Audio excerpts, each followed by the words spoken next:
जय परशुराम। कल पुलवामा में जो सनातनी हिंदुओं की बर्बरता से हत्या की गई है, उसकी हम सभी लोग आलोचना करते हैं, निंदा करते हैं।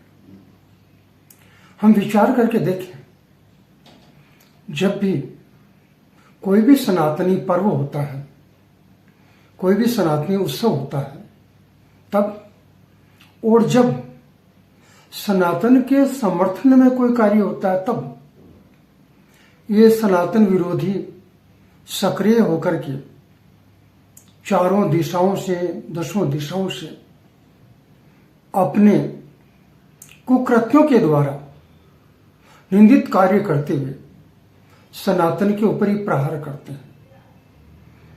हम सरकार से अनुरोध करते हैं, इसके लिए कड़ा से कड़ा कदम उठाए।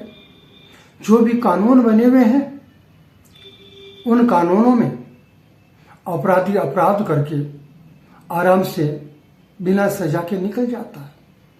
क्या उन कानूनों में किसी भी प्रकार के संशोधन की आवश्यकता नहीं है, जो बहुसंख्यकों को भी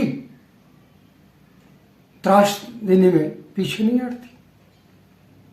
इसीलिए जरूरी है सरकार अपने कानून जो है उनके ऊपर में पुनर्विचार करे और उच्चतम न्यायालय वो सनातनियों के ऊपर जहां कहीं भी अत्याचार होता है तो मौन हो जाता है, और बाकी जो भाईचारे के ऊपर में या शांति दूतों पर जब कुछ बात आती है, उससे पहले भी ये खड़े हो जाते हैं।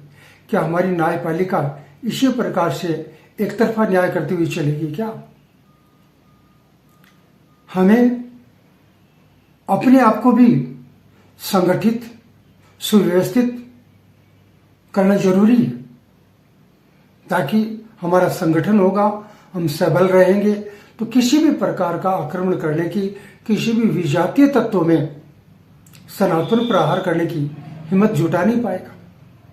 इसलिए जरूरी है हम संगठित रहें।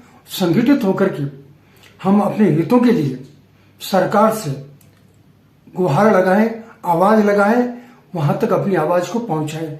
ये कार्य हमें करना होगा। आने समय बहुत ही क्रूर आ रहा है, अभी भी क्रूर नहीं है। बंगाल की जो घटनाएं हुई वो मामूली नहीं है।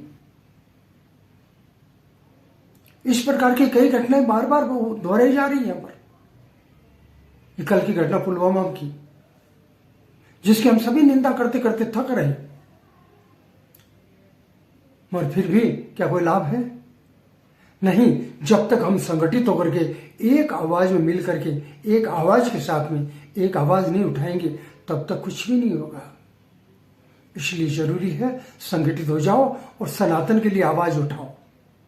एक ही काम, संगठित हो जाओ, सनातन के लिए आवाज उठाओ। हम एक रहेंगे तभी नेक रहेंगे, अन्यथा हम जगह जगह काटे जाएंगे, मारे जाएंगे। सभी लोगों से, आप किसी भी जाति को, ये पुलवामा की घटना में वहां जाति नहीं पूछी गई, वहां पे प्रांत नहीं पूछा गया, वहां पे किसी का नाम भी नहीं पूछा गया।